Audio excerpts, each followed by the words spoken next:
Hello students, I welcome you all again to my channel Education Lane. तो आज हम शुरू करते हैं नई यूनिट मैकेनिक्स की फॉर ग्रेजुएशन, जो कि है जनरलाइज्ड डिस्प्लेसमेंट या फिर जनरलाइज्ड कोऑर्डिनेट्स। तो अभी हम सिंपली क्लासिकल मैकेनिक्स का जनरलाइज्ड कोऑर्डिनेट से हम करेंगे generalised displacement, generalised velocity, generalised acceleration, generalised force, momentum and potential. तो आओ सबसे पहले हम शुरू करते हैं जनरलाइज्ड डिस्प्लेसमेंट। इससे पहले मैं आपको ये बताऊंगी कि जनरलाइज्ड कोऑर्डिनेट्स क्या होते हैं। इससे पहले वाली वीडियो में मैंने आपको डिग्री ऑफ फ्रीडम बताया था कि क्या होता है। डिग्री ऑफ फ्रीडम कोई भी क्वांटिटीज जिसमें कि डिग्री ऑफ फ्रीडम कोई भी पार्टिकल जो आसानी से फ्रीली मूव कर सके उसे हम कहते हैं degrees of freedom. For example, there are n number of particles, like capital N number of particles, और एक पार्टिकल का डिग्री ऑफ फ्रीडम है 3, x, y और z।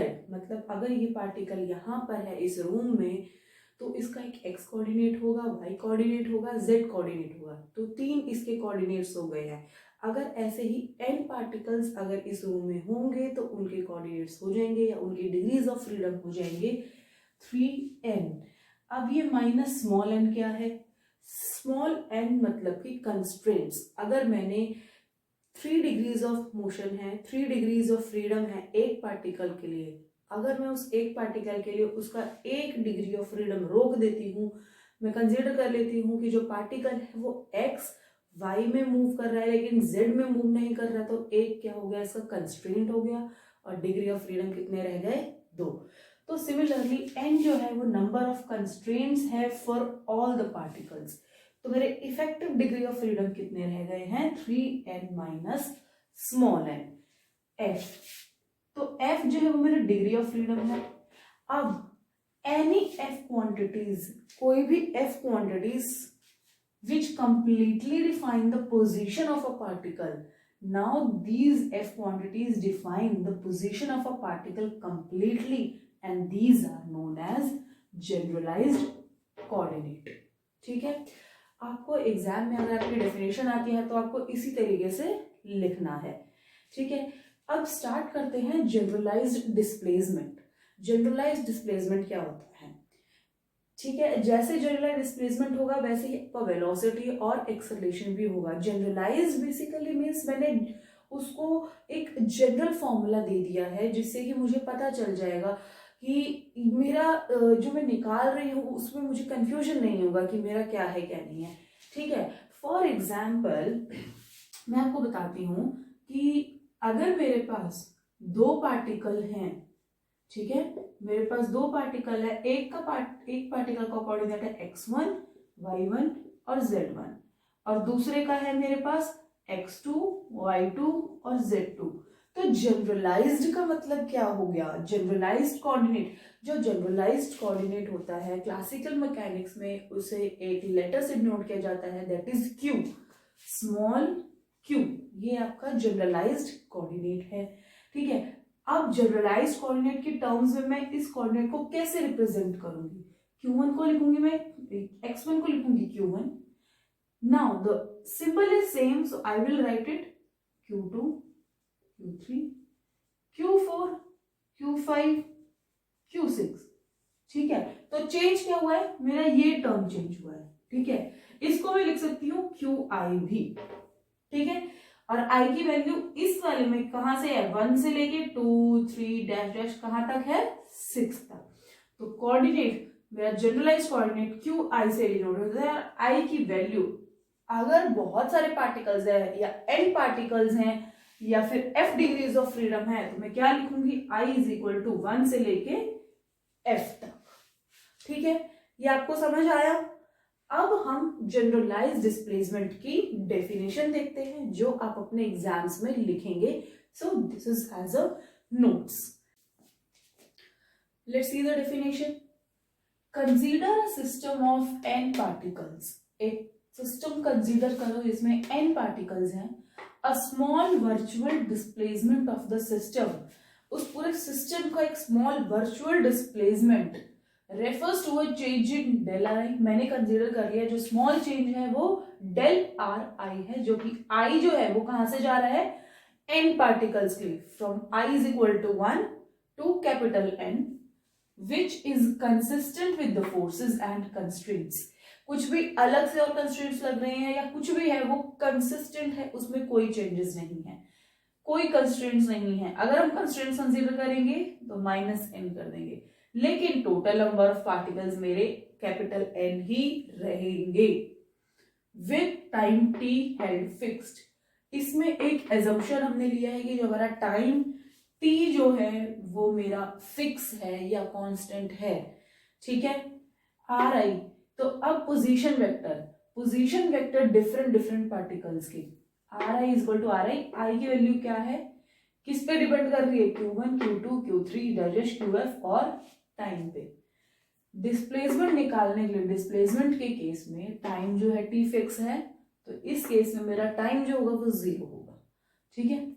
चलो, this is generalised position vector हर एक पार्टिकल का, कि अब ये जो आर आई है वो किस पे डिपेंड कर रहा है, Q1 Q2 Q3 और QF dash up to T.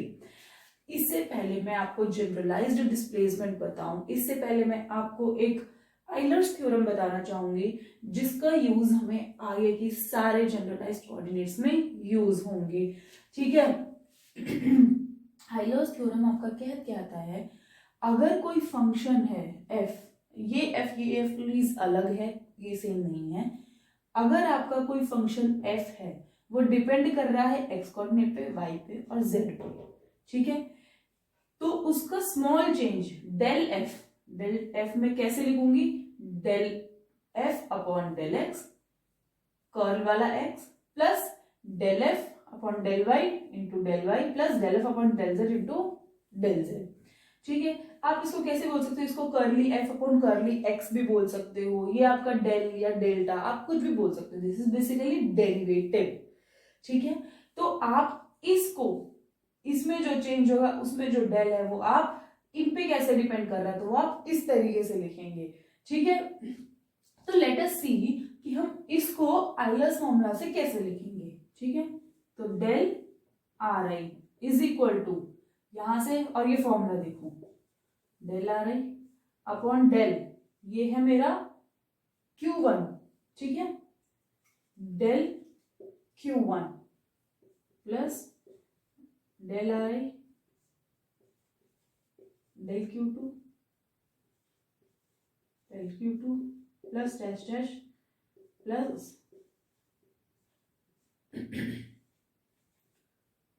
F तक। टी वाली टर्म में नहीं लिख रही हूं क्योंकि वो जो हो जाएगा हमारा 0 हो जाएगा, क्योंकि टाइम जो है मेरा कांस्टेंट है। अब इस सबको मैं इकट्ठा एक टर्म लिख सकती हूँ एज अ समेशन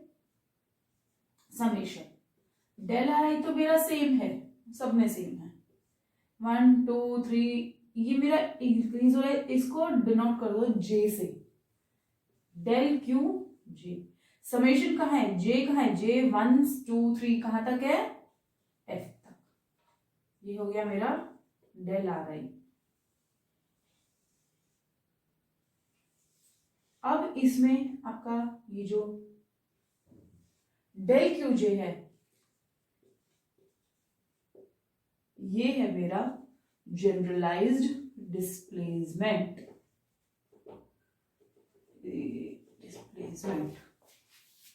ठीक है। जनरलाइज्ड डिस्प्लेसमेंट ही हो गए, आपका एग्जाम में आता है, आपको अभी सारा लिखना पड़ेगा प्लस आपको ये भी लिखना पड़ेगा। सो आपको समझ आ गया है आपकी जनरलाइज्ड डिस्प्लेसमेंट क्या है। अब जनरलाइज्ड डिस्प्लेसमेंट से ही मैं डेराइव करूंगी कि जनरलाइज्ड वेलोसिटी क्या होता है। तो आइए अब हम करते हैं जनरलाइज्ड वेलोसिटी क्या होता है। Same system of n particles consider किया है, आर आई हमारा है, this is according to my Euler's theorem. पिछले वाले जनरलाइज्ड डिस्प्लेसमेंट में मैंने यहाँ पे आपको ये ऐसे डेल लिखा था, बेसिकली ये आपका फुल डेरिवेटिव है, आपको ये लिख सकते हो या फिर इसको ऐसे टी करके लिख सकते हो, सेम बात है। तो ये मेरा आइलर्स फॉर्मूले से मैंने इसको ये ऐसे किया, सॉरी ये यहाँ नहीं आएगा, ये मैंने ऐसे कर दिया है आपका, ये टाइम के लिए है, ठीक है। जनरलाइज्ड वेलोसिटी में टाइम कांस्टेंट नहीं रहेगा, वो सिर्फ हमारा जो एजम्पशन था वो सिर्फ जनरलाइज्ड डिस्प्लेसमेंट के लिए था। जनरलाइज्ड वेलोसिटी के लिए हमारा कोई एजम्पशन नहीं रहेगा, ठीक है। अब हमें क्या चाहिए, हमें जनरलाइज्ड वेलोसिटी चाहिए। जनरलाइज्ड वेलोसिटी के लिए मैं क्या करूंगी कि जो जनरलाइज्ड डिस्प्लेसमेंट या फिर जो मेरा आइलर्स फॉर्मूला ये वाला है, मैं इसको क्या करूंगी, डिफरेंशिएट करूंगी with respect to time t, ठीक है। Let us differentiate this with respect to time.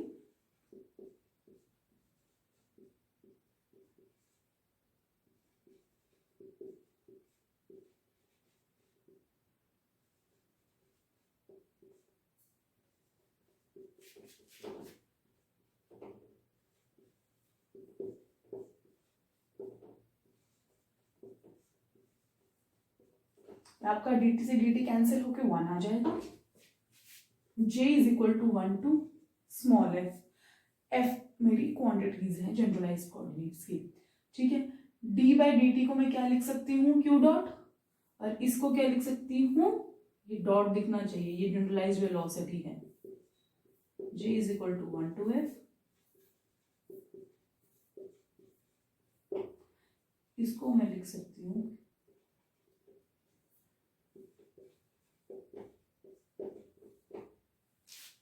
ठीक है। अब आपकी ये जो टर्म है इसे आप बोलोगे जनरलाइज्ड वेलोसिटी, ठीक है ना। अब हमने क्या कर लिया, जनरलाइज्ड डिस्प्लेसमेंट और जनरलाइज्ड वेलोसिटी हमने कर लिया। आपने देखा बहुत इजी है ये करना। सिमिलरली मैं वैसे ही अब आगे क्या करूंगी, generalised acceleration, force, momentum, potential etcetera, ठीक है। यही आपके सिलेबस में आना है। तो आज के लिए बस इतना ही। अब मेरे नेक्स्ट वीडियो में मैं आपको जनरलाइज्ड एक्सेलरेशन और मोमेंटम के बारे में बताऊंगी, सिमिलरली फोर्स और पोटेंशियल के बारे में बताऊंगी। आपको नोट्स में भी कैसे लिखना है मैंने इससे आपको जनरलाइज्ड डिस्प्लेसमेंट में बता दिया है, ठीक है। जनरलाइज्ड कोऑर्डिनेट की डेफिनेशन मैंने आपको बता दी है, आपको मैंने जनरलाइज्ड वेलोसिटी बता दिया है, ठीक है। So thank you so much for this video, watching this video. Please subscribe my channel Education Lane for more updates. Thank you.